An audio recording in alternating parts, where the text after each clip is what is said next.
end of this year that 99% of all cloud security breaches will have a root cause in misconfiguration or human error. It's an area where the myriad of configuration options, is well beyond human comprehension.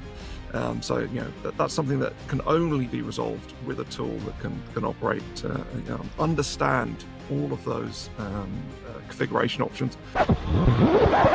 It's never ever the first time they've done violence or had violence or angry thoughts about someone. Now, granted, it might be the first time they've taken and escalated to the level of death or physical assault or mental psychological damage, but it's always been an escalation. So the first thing I'm always looking for is if someone is a victim, and the first thing I'm doing is I'm looking around that person's close circle, because I think it's 85 to 95% of the cases, the people that have had violence done against them, they know the person the person that does the violence against them is already in their life or connected in some way. So that's all I knew about espionage, and a little bit of what the East German news media let out, because we had our heroes of like communist spies.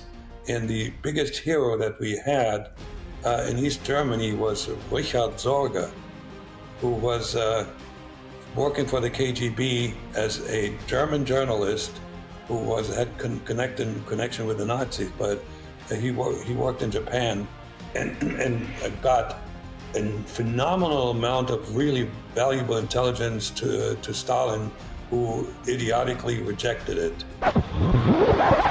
So if we just look at the money side of Roblox is a $1 billion economy a year. It's not, just a couple little, dollars moving here and there. There's enough money to hide large scale transactions in. The way that the communication is done through it, it's not like monitoring a cell phone for a government to do that, right? And so depending on what jurisdiction you're in, collecting that information can be illegal by a government sometimes, right? Or, how do you handle getting a warrant for, the communications for something that involves children a lot, right? With privacy concerns, there are legitimate privacy concerns about governments monitoring everything that's said in something like that. And so they're essentially hiding behind the child in that way, saying, we think it's going to be hard for your government to get you access to listen to everything that's going on here. So that provides some shade as well. I am going to sound probably really horrible right now, but we are not there to please our children. We are there to help them become functional adults and make sure that they are equipped to deal with the things that come up. And that you've made a very valid point. Even if you were to completely keep your child away from technology, the friend down the street has it. They might not tell you that they're on their friend's phone. They might not tell you that they're seeing things at a friend's house. I never recruited a happy person. You recruit unhappy people.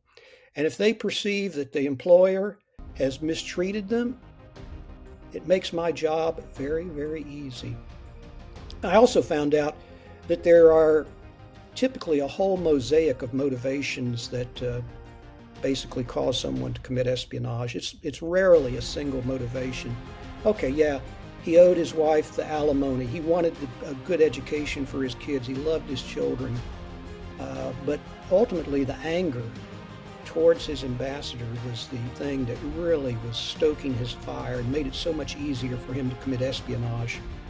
We were going to put him through this polygraph test because he was going to go back to his home country and be handled by one of my deep cover NOC officers, a non-official cover officer who did not have diplomatic protection. I at least had a diplomatic passport. If I get caught, and if the host country wants to, they can expel me from the country, declare me persona non grata, and they give me anywhere from 24 to 72 hours to get out of their country.